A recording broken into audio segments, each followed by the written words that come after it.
Cordial saludo para todos. En este momento me dispongo a hacer una exposición sobre fuerzas centrales. Mi nombre es Luis Aldo Molano Moreno, estudiante de la maestría en Ciencias Naturales y Matemáticas. Esta exposición es para el módulo de Energía Mecánica, Efectos y Aplicaciones, que es de la Universidad Pontificia Bolivariana, sede Medellín, y año 2020.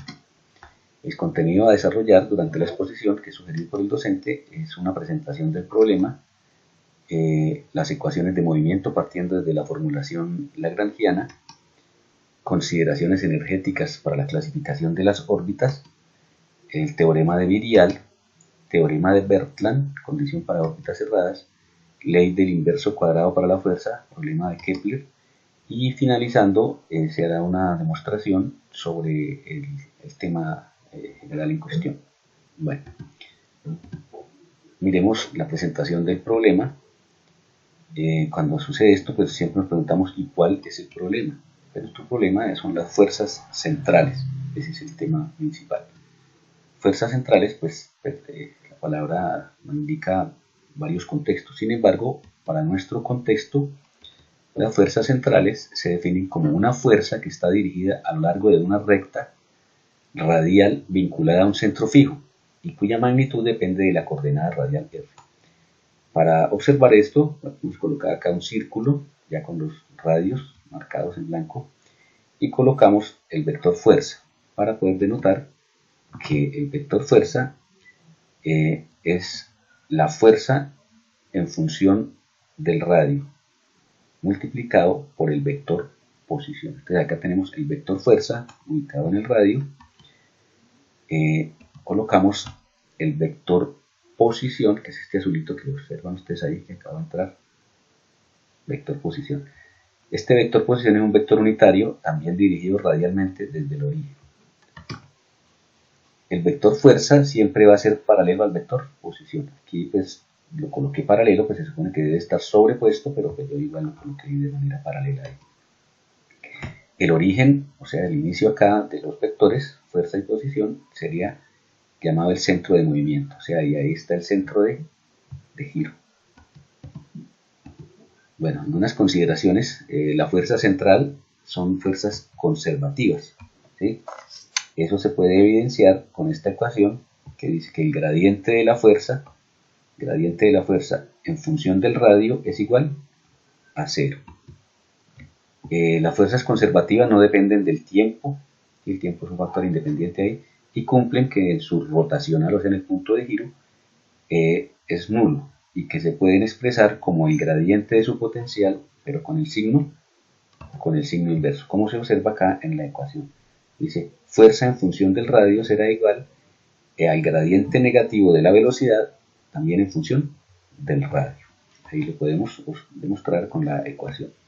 En los campos de fuerzas centrales entra también el momento angular como un factor, ¿sí?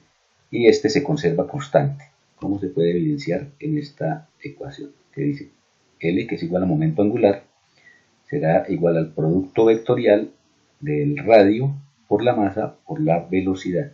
Y esto es una constante, resultado constante. Miremos acá en esta gráfica y acá la explicación que se entrega, que es prácticamente lo mismo que ya acabamos de enunciar acá, ¿sí? Tenemos el momento angular, que es perpendicular al plano de acción, donde está el radio, donde está el vector fuerza, el vector posición, ¿sí? Donde está la masa del elemento que está orbitando y la velocidad a la cual orbita, a la cual se desplaza. Entonces acá dice que el vector L, o sea, el momento angular permanece constante en la dirección que el radio y la velocidad están en un plano perpendicular. Aquí lo observamos perfectamente, el plano perpendicular a él, o sea, a momento angular. Que cuando los vectores radio y velocidad son paralelos a la dirección de movimiento, pasa por el origen y el momento angular será 0. O sea, aquí el momento angular va a ser 0. Bueno, continuando con la exposición, vamos a revisar el tema de la formulación lagrangiana. Entonces, antes de eso, pues me va a permitir leer acá un contexto que nos ubica en el tema. Dice, la mecánica de Newton, ella siempre trabaja es con fuerzas, y esas fuerzas son magnitudes vectoriales. En cambio, Lagrange trata o trabaja con lo que son energías, la energía cinética y la energía potencial, y estas son a su vez pues, magnitudes escalares. Entonces, aquí ya se relacionan magnitudes vectoriales con magnitudes escalares. Las ecuaciones de movimiento pues fueron obtenidas a partir de la segunda ley de Newton, ¿sí? Newton, recordemos que ha trabajado, es el padre de la mecánica, la cual relaciona la fuerza y el momento. También, para el caso de fuerza y momento, pues se relaciona el torque con el momento angular. Estas ecuaciones que se obtuvieron pues incluyen algunas fuerzas de restricción, fuerzas que afectan o que alteran los resultados que se pretenden obtener. Por ello deben ser atenuadas, deben ser eliminadas para poder obtener algunas ecuaciones que sean dinámicas y que nos den un resultado preciso y absoluto. Para ello pues entra a trabajar el dúo Euler-Lagrange, ¿sí? Que hicieron una formulación muy importante, el cual permite obtener o describir el comportamiento de un sistema dinámico ya en términos de trabajo. Recordemos que trabajo vincula energía, y en términos de energía potencial, la que está almacenada en dicho sistema, en vez de trabajar con fuerzas y momentos de cada uno de los miembros. Las restricciones que están pues, asociadas a fuerzas, que son las fuerzas que están en el sistema, quedan eliminadas de estas ecuaciones, de las ecuaciones que se trabajan. Revisemos o recordemos cuál es la formulación lagrangiana. Recordemos que el lagrangiano es igual a la energía cinética, que está representada acá con la letra T, menos la energía potencial, que para este caso está representada con la letra UV. Todo ello pues, nos permite plantear la ecuación del movimiento.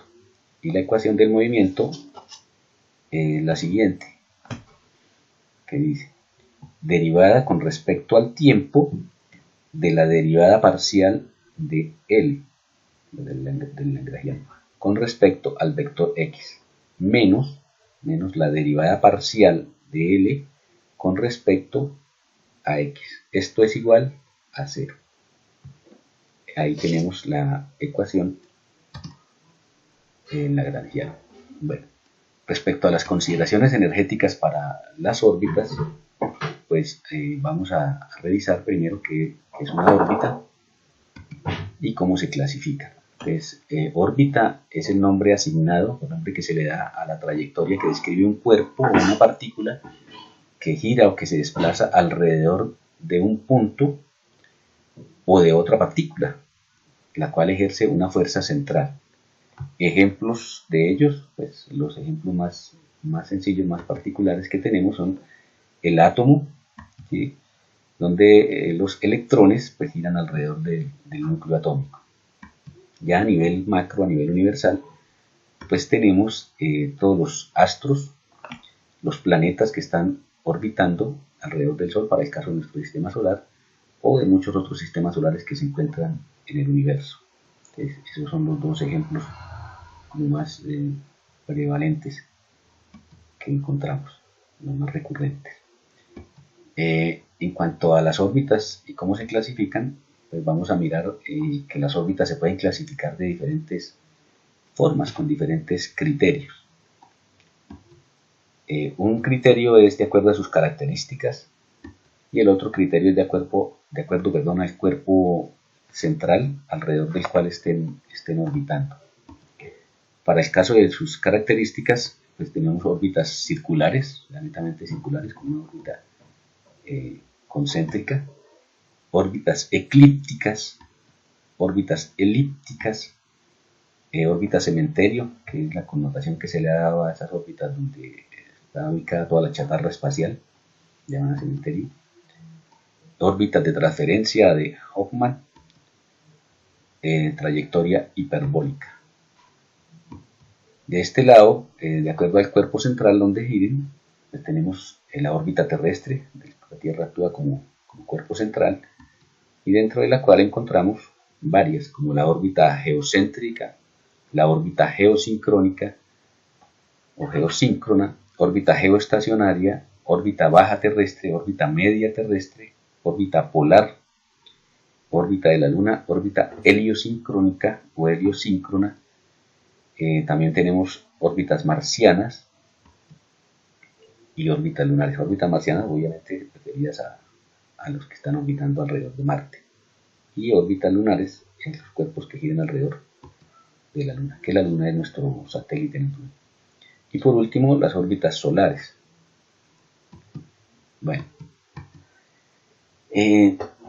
recordemos que las órbitas, como dijimos hace un momento, son las trayectorias que siguen los cuerpos que están en giro y que obedecen a una fuerza central. Entonces, para el caso de las órbitas, estas se dan debido a la presencia de fuerzas magnéticas o fuerzas gravitatorias.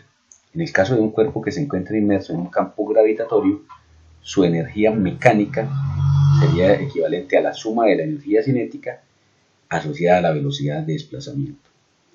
Y la energía potencial estaría asociada a su posición en el campo gravitatorio.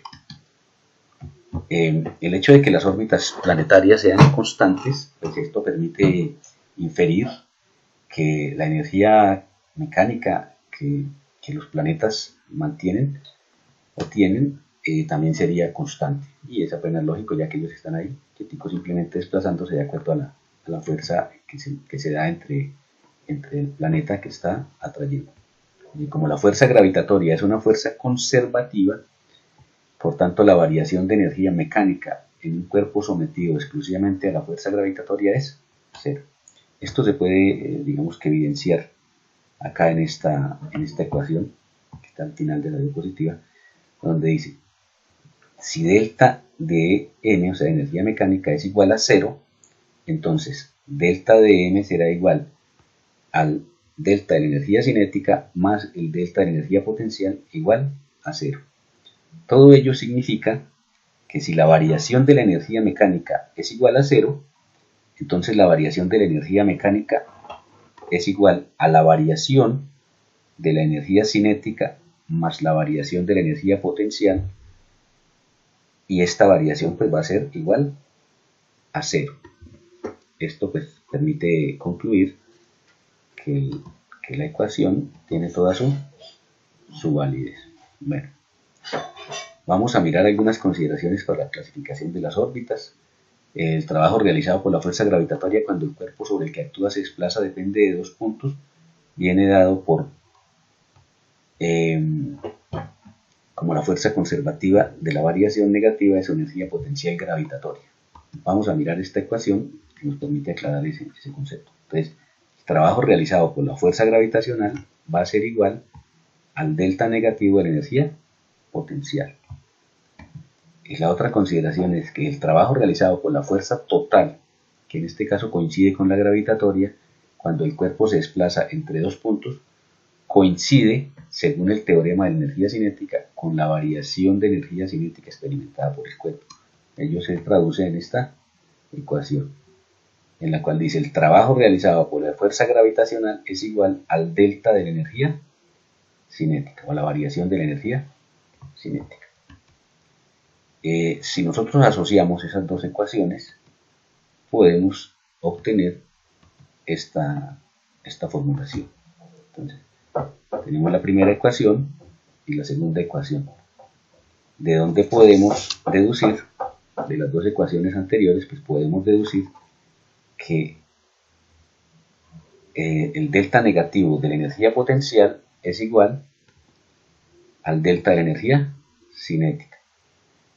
Entonces, el delta de la energía cinética más el delta de la energía potencial será igual a 0. ¿Sí?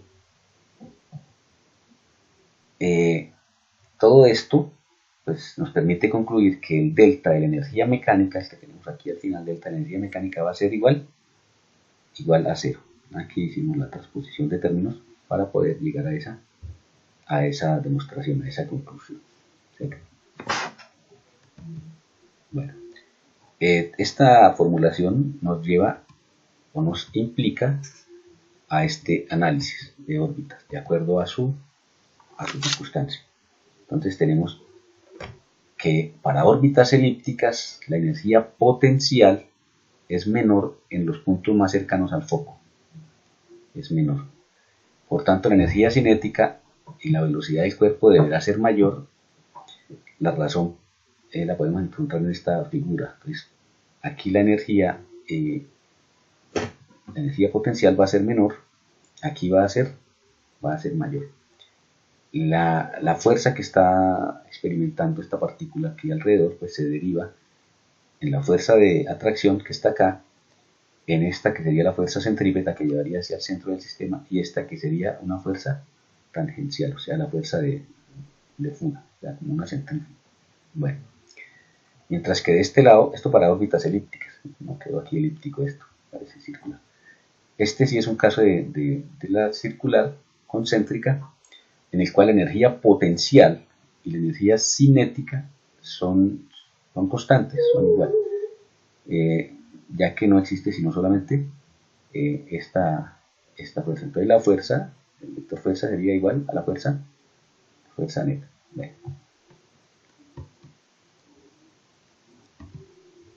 Continuando, tenemos el teorema del virial.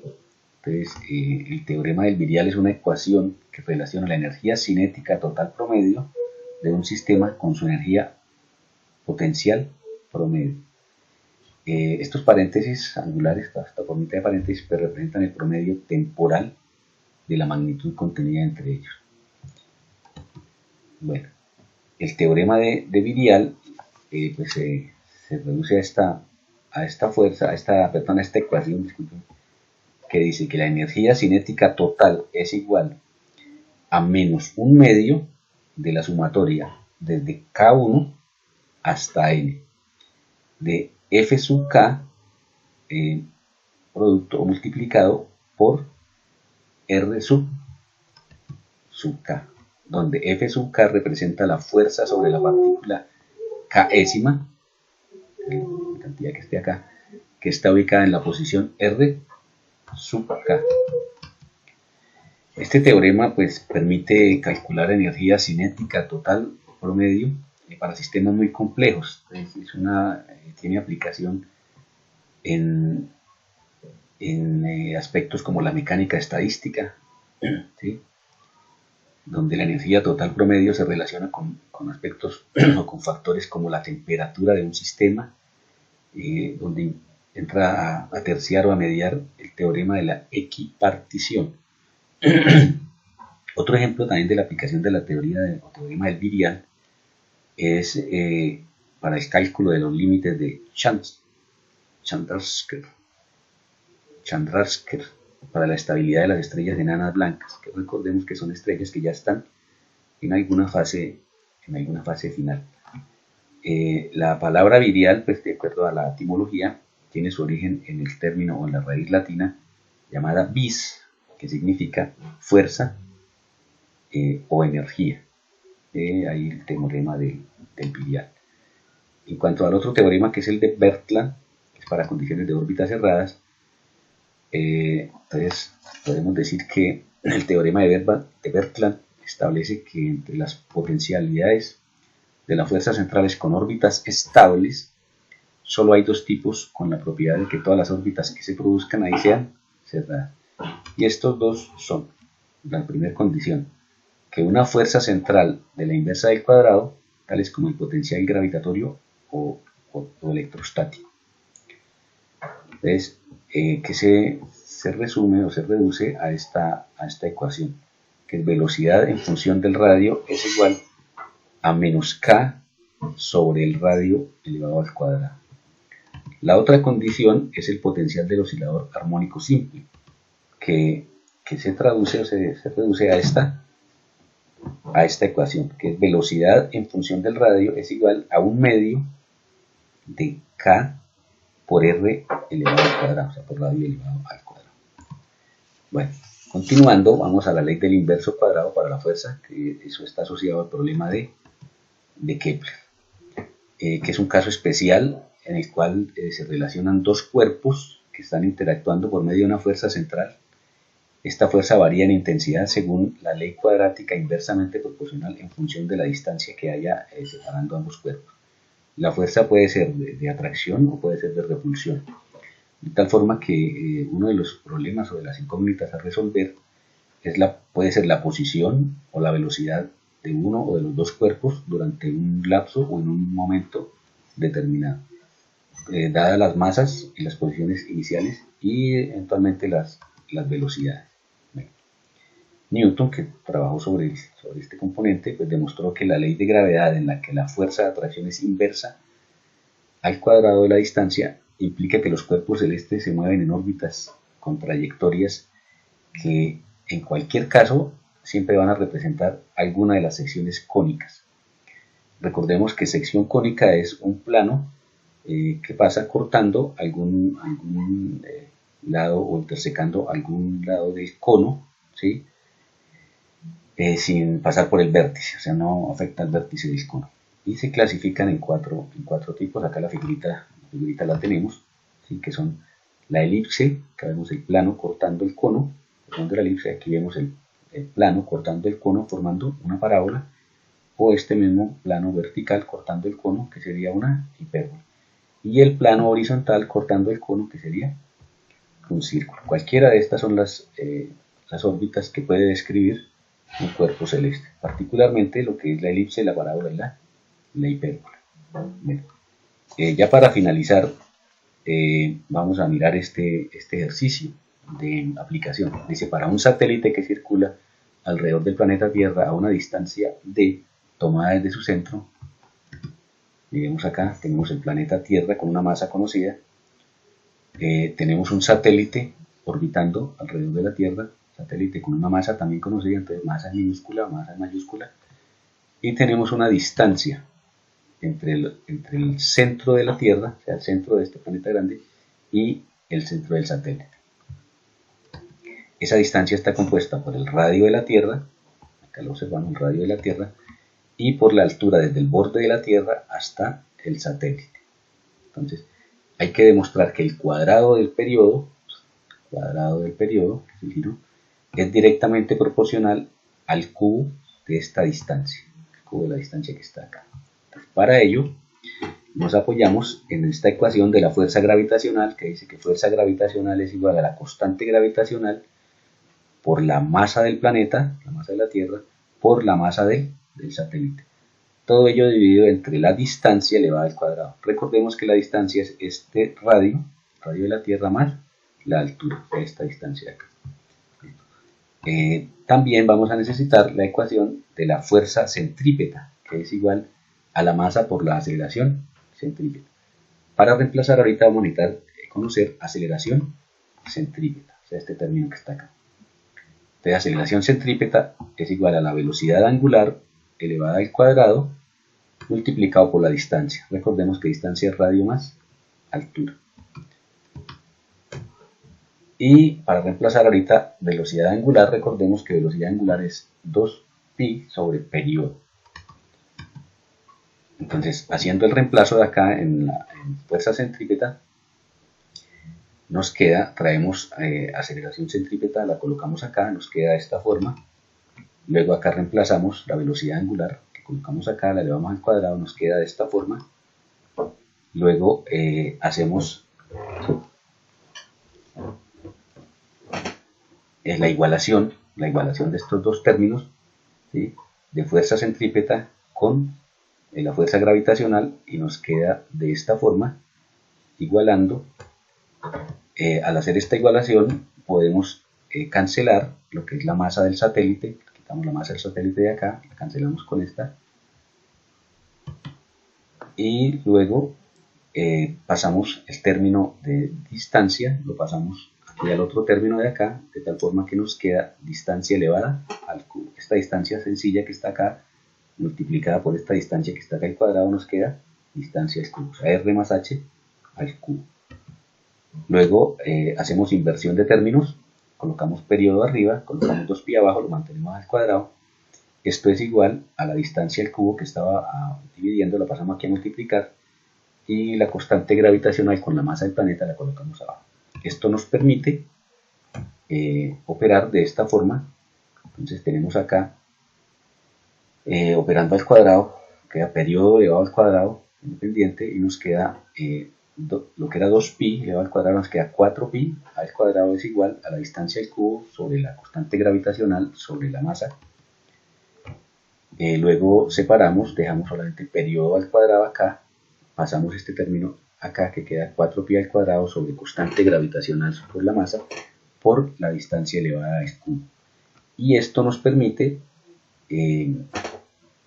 convertir esto, que es una constante, 4pi al cuadrado es constante, esto es constante gravitacional y esta es la masa del planeta que también es constante. Entonces todo este término lo reemplazamos por k, que implica constante, y esto, que es distancia elevada al cubo, lo colocamos acá como distancia elevada al cubo.